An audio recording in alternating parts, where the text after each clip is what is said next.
A partir de agora, começamos a rodada de entrevistas com os candidatos à Prefeitura de Natal. Lembramos aos nossos ouvintes que, para a realização das entrevistas, o Sistema Tribuna de Comunicação realizou reunião com os assessores, ocasião em que foram apresentados o formato da entrevista, os programas, as datas, o tempo e o sorteio para as sequências dos entrevistados. Todas as entrevistas serão gravadas e encaminhadas ao Tribunal Regional Eleitoral do Rio Grande do Norte. A Jovem Pan News Natal preza pela qualidade da informação e convida cada candidato a focar nas perguntas e respostas para melhor formar a opinião do ouvinte eleitor. A entrevista terá 15 minutos de duração, sendo o último minuto para considerações finais, permitindo uma curta tolerância para conclusão de frase. Para a entrevista estão conosco os jornalistas Virginia Celli e Júlio Pinheiro. A nossa primeira entrevistada é a candidata Nevinha Valentim. Nevinha Valentim encabeça a chapa coletiva do Sol, iniciativa inédita no Executivo.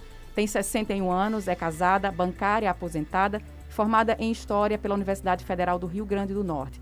Nevinha representa no Conselho da Cidade os bairros de Ponta Negra, Capim Macio, Pintibu e Neópolis. Além disso, faz parte do coletivo 10 Mulheres e do Fórum Vila em Movimento. A entrevista começa a partir de agora. Nevinha, a gente queria que você explicasse, primeiramente isso, o que é essa candidatura coletiva e como será, sendo eleita a candidatura coletiva do PSOL, como é que vai ser essa gestão? Então, bom dia, Júlio, bom dia, Jussara, bom dia, Virginia, bom dia a todos e todas, aos que estão nos escutando. Essa candidatura coletiva é uma provocação nossa, né? Nós resolvemos fazer uma candidatura coletiva para provocar reflexão nas pessoas, né? Esse tipo de curiosidade. Isso porque entendemos que precisamos, né? No Brasil, precisa de uma profunda reforma do sistema político, né? Porque o modelo que nós temos realmente não atende, só tem gerado uma grande insatisfação, uma grande desesperança. A prova disso são a grande abstenção, né, nas últimas eleições, e nessa também com a pandemia deverá ser muito maior. Então, quando nós nos desafiamos, né, a lançar esse coletivo, foi para isso, para provocar essa reflexão. Não existem salvadores da pátria, seres iluminados com superpoderes, com varinha mágica, ou que sacam projetos mirabolantes ali de uma prancheta do mágico, como é do gênio da lâmpada, né, com suas resoluções. Não existem. Nós queremos chamar atenção para isso e que a política é uma coisa do dia a dia, de construção diária, de construção coletiva, conjunta, e só assim nós podemos encontrar soluções para a nossa cidade. Candidata, agora primeiro bom dia, despertar essa curiosidade. Para o eleitor, ele deve se perguntar também, como será administrar uma cidade com 4 pessoas tomando decisões? Na prática, como funcionaria essa gestão coletiva?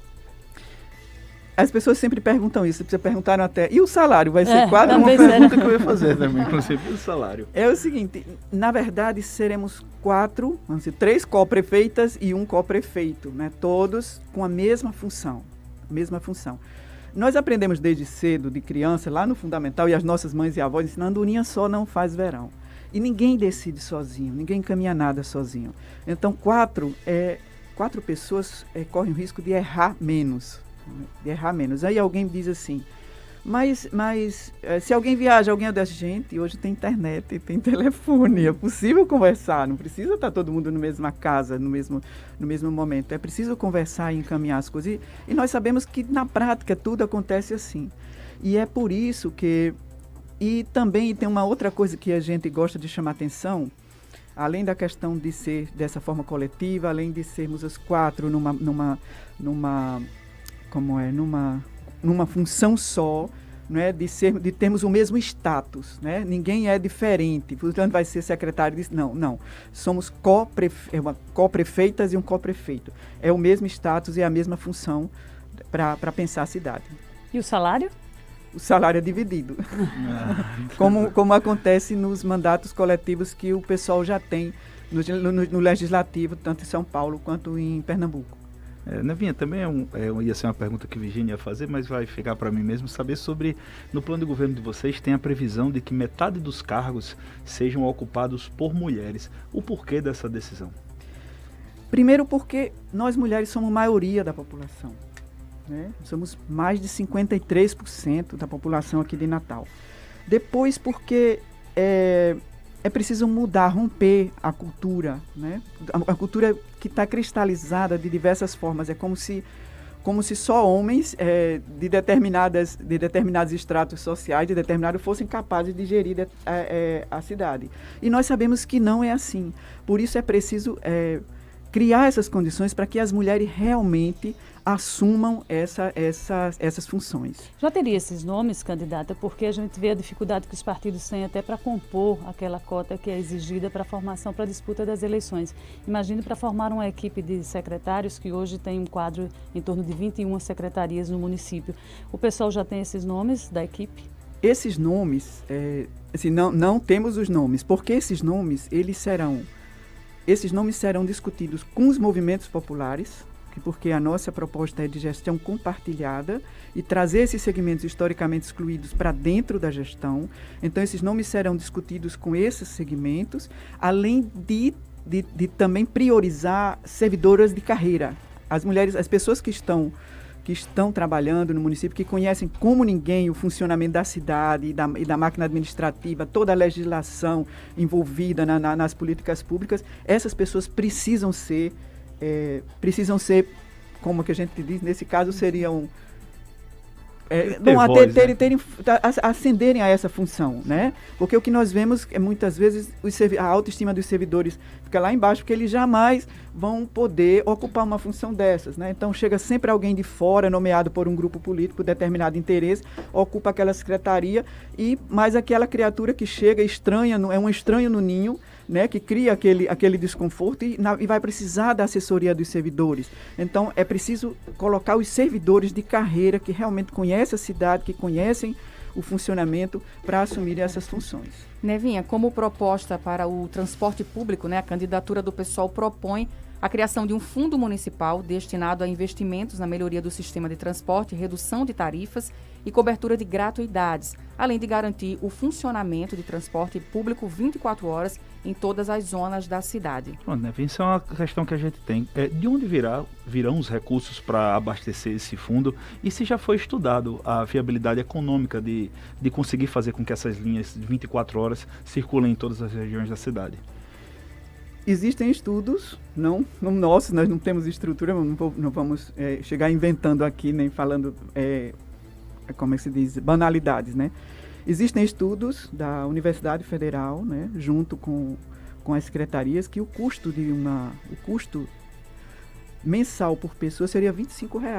É R$25, ou seja, uma família de 4 pessoas seria R$100 por mês, né? Porque precisa do transporte público.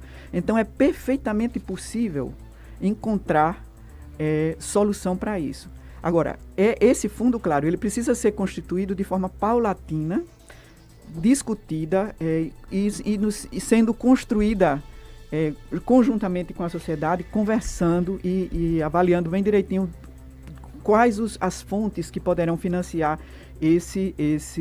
Não se trata de criar um outro imposto, mas se encontrar como financiar isso. Porque as pessoas muitas vezes estranham, os meninos quando fizeram aquele movimento pelo passe livre lá atrás, houve um grande movimento no Brasil em 2013, né, todos fomos testemunhas disso, as pessoas tomavam o susto. Gente, por que se acha absurdo que o transporte é um serviço essencial como saúde, como escola, né? Por que não é gratuito, né? Se esses outros, você tem acesso ao hospital gratuito, as pessoas só fazem críticas, mas nós temos muitos serviços maravilhosos. O SUS ai de nós se não fosse o SUS, ai de nós na pandemia se não fosse o SUS, com todos os serviços que ele presta. É importante saber que o SUS não é só aquele pronto-socorro que tem problema por causa do nosso sistema de transporte falho, que acaba sendo impactado por muito acidente de moto, né? Mas voltando, é preciso entender que o transporte ele não pode ser conduzido a partir da lógica do lucro como ele é atualmente.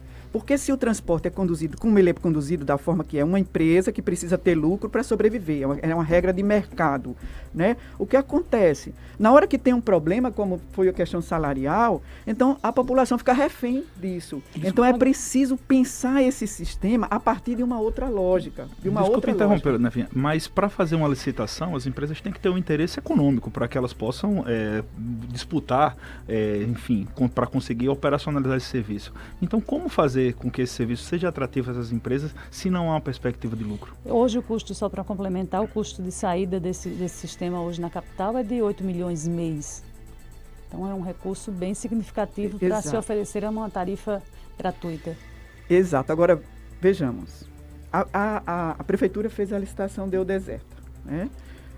Que significa que se continua sem um contrato, né, para reger esse serviço. Significa que o ente público, né, fica com um serviço essencial, refém de um grupo econômico, né? Então, por isso que o sistema precisa mudar a lógica. E isso existem discussões já muito aprofundadas sobre isso.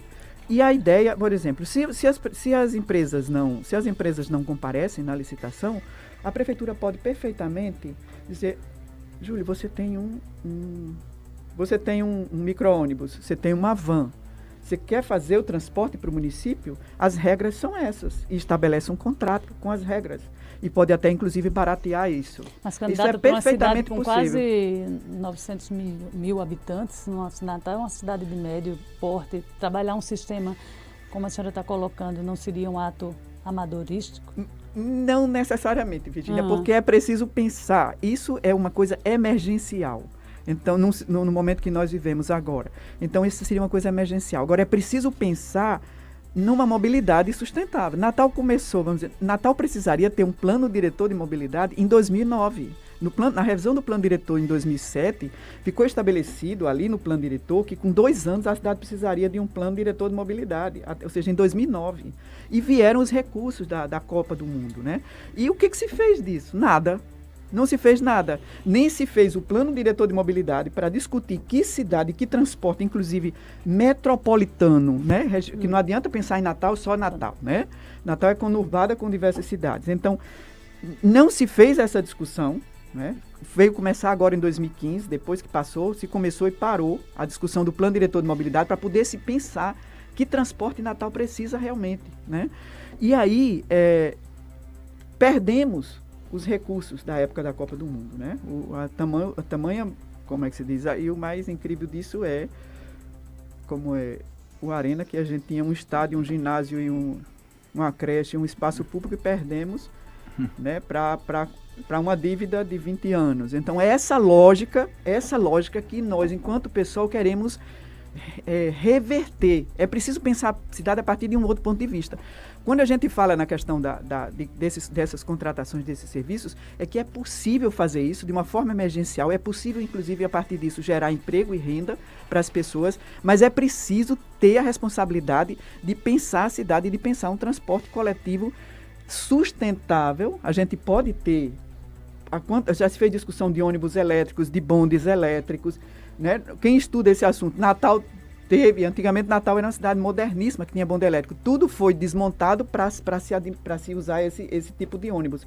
Mas é preciso pensar a cidade, e isso não se faz da noite para o dia, terminar o plano diretor de mobilidade urbana e fazer realmente um transporte viável para a nossa cidade, viável e sustentável, que não dependa de combustível fóssil, porque nós temos todas as fontes de energias limpas que nós podemos usar e criando coisas. E para fazer esse tipo de transporte, não são necessárias essas estruturas loucas que se queria fazer, por exemplo, na Roberto Freire, fazer túnel. Não.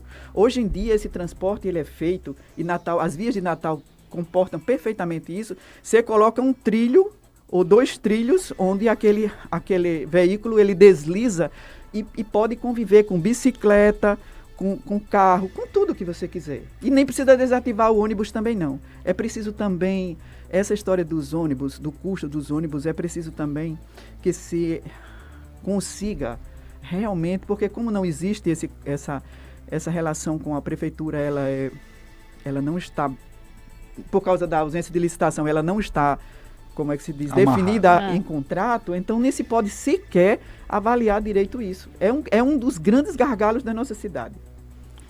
Nevinha, você falou sobre o plano diretor de Natal e também era algo que a gente queria tocar aqui rapidamente, porque a gente já está chegando ao fim. O que a Coletiva do Sol pensa de modificação desse plano, se há alguma modificação a ser discutida no que já tem sido debatido durante esse período? Eu só gostaria de compartilhar que essa questão do plano diretor foi um estopim foi o que acendeu a nossa indignação e nos colocou assim para podermos discutir, porque o processo ele foi tão excludente e autoritário e desrespeitoso, né, que nos obrigou a tomar uma atitude de poder falar sobre isso, de ter voz, porque a gente não tinha voz. Fica se espalhando aos quatro ventos, que a prefeitura espalha aos quatro ventos, que foi o processo mais participativo. Mas, na verdade, participaram 700 e poucas pessoas. Natal tem 890 mil habitantes. Para ter 1% da população participando do processo, nós teríamos que ter pelo menos 8.500 pessoas participando.